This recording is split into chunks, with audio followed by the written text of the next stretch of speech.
Hello and welcome to some more Star Citizen. Today I want to talk about the Drake Kraken, what it is, and potentially are we going to see it at CitizenCon.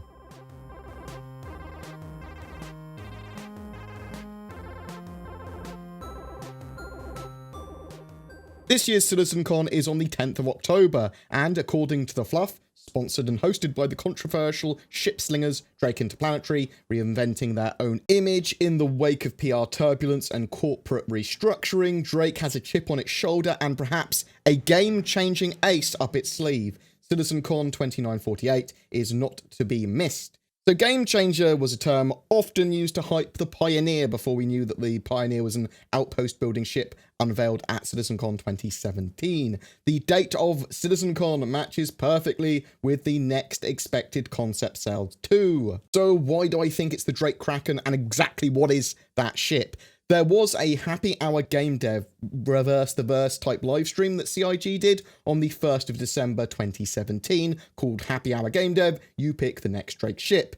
This show went through various ships that Drake might make and asked the audience to choose one to have as the next Drake ship and to then eventually go on concept sale at some point. Eventually, the Drake Vulture small salvage ship won the vote. Other ships that were mentioned were the Starlifter, a medium storage runner, a Corsair, which is a Constellation competitor, and the Kraken, a scout carrier. You'll notice that the Starlifter and medium storage runner, as well as the Drake Vulture, have all been concepted. The first two there were under a different manufacturer, though, the Crusader Industries, Hercules and Mercury, respectively. It is very likely in the future that we will have another Constellation-sized ship from a manufacturer as well, but the Kraken was heavily upvoted, and a lot of the community seemed annoyed that it didn't win that original vote. But as we've seen, it's very likely it will be made in some form. The reason I think this will still be a Drake ship is because the name Kraken suits the buccaneering Pirates of the Caribbean theme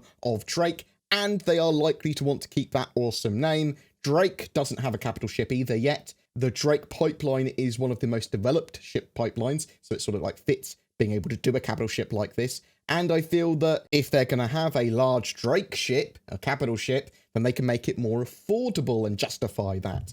CitizenCon, arguably, the holiday livestream as well, is probably the best time for them to sell something like this that is quite expensive, but will generate a lot in the way of hype sales. So what is the Drake Scout Carrier, codenamed the Kraken? So the original vote for the Drake ship page describes it as Drake's capital ship entry, space to park and store a few medium ships, up to a freelancer-sized ship, and transport them around the verse, serves as a mobile truck stop in function with a small hub of stores, some less than legit, to help restock. So obviously, even if it is the Drake Kraken that they sell, it might have changed somewhat. It would have evolved a bit. It will not necessarily be exactly what they talked about during that live stream. And during that live stream, they did talk a lot more about it. They did say there might be room for some quite large ships aboard this to dock with it. They said it wasn't going to be a military class of ship, something potentially the same size as an Idris or Javelin, but with a much higher carrying count of ships. The trade-off being it has next to no weapons. Potentially you might be hauling 6 to 8 various sizes of ship. Those ships would have to be your defences, like a mobile space station or a utility-first capital ship built for moving and servicing vehicles and ships and their crews. There was a lot of talk about various ideas and different visions for the ship. They talk about it potentially being a floating parking lot, having a huge cavernous opening for larger ships to be protected on the inside, a huge hangar basically on the inside with landing pads on top of the ship as well, various shops, cabs and recreation on board as well. They talk about it being able to repair a ship as well as rearm and refuel it. Potentially a caterpillar might even be able to land inside it. In this vision of the ship, there would be ample areas to receive and store cargo. You could literally bring multiple ships in, drop off your cargo in multiple areas, and then leave the Kraken's crew to process that cargo and items. It sounds very much like a mobile Astro station or a small rest stop, but, you know, mobile. They also describe it as like a small city, a center of commerce potentially, a Drake and Fleet HQ, the centerpiece of a fleet. The Kraken actually fills a hole that Star Citizen was missing. There was a stretch goal for when Star Citizen hit 19 million in funding, managed space stations. Players will compete to own and operate a limited number of space stations across the galaxy. So this could potentially partly cover that stretch goal. I know it's not exactly the same, and I do expect they potentially will have some larger space stations in the future that we might be able to fight over and manage in the Star Citizen universe, but that is yet to be 100% confirmed. They are building out the game now, and they did talk about that recently, where they would look at that functionality in the future, but this is a nice way that they could sort of have it, I suppose, as well. It is more than just a pocket carrier. It's an actual carrier and something that suits the game very well. Concept price-wise, it's going to depend on its size and what actual functions it has. Is it modular? Do you purchase the modules separately? Is it going to have loads of shops like Banu Merchantman sort of thing? Is it going to be able to repair and rearm and refuel? All of that sort of stuff. Is it going to be able to take multiple caterpillars inside? You could have the ship ranging from like $600 all the way up to $2,000 based on this. The Pioneer was $850, so I would expect something similar, more if it's massive and has loads of function beyond carrying.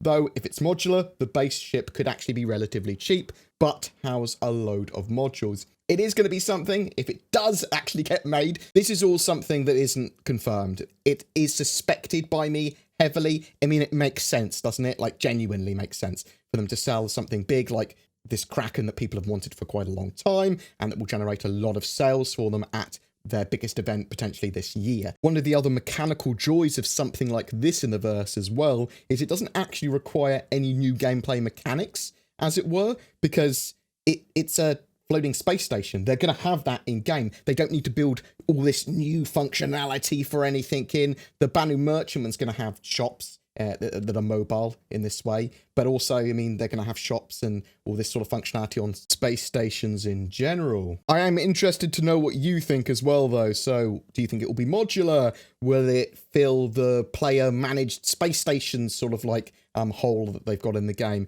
Do you think it's going to be the CitizenCon concept sale? How much do you think it's going to be? Is it something that you're going to try to get in game? Do you think these are going to be the centerpieces of people's fleets in general, or just pirate fleets, or just larger orgs are going to have them, that sort of stuff? I'm interested to know what people think at the moment, because it's a cool little bit of theory crafting, and we've only got around, 5 weeks-ish at time of recording before CitizenCon, and when we actually know, and we can look back and go, our predictions were right, or terribly wrong. Every month we have a ship giveaway. This time for September, it's a Saber Raven, a game package, and a CitizenCon digital goodies pack. All you need to do to be in for a chance of winning is be subscribed to my YouTube channel and comment on any of my videos during the month. If you'd like to support the channel further, please consider joining on YouTube as a sponsor or via Patreon. Also, if you're looking to get or upgrade a gaming PC, then consider Shadow instead. Shadow is a subscription-based cloud gaming PC service that can turn most devices, phone, laptop, PC, tablet, and more into a powerful gaming PC via the internets. Links to more info in the description for that, and if you do decide to try it, then use the code BoredGamer to get a discount on the service. Thanks for watching, guys. I look forward to your comments. Take care, and I'll see you in the verse.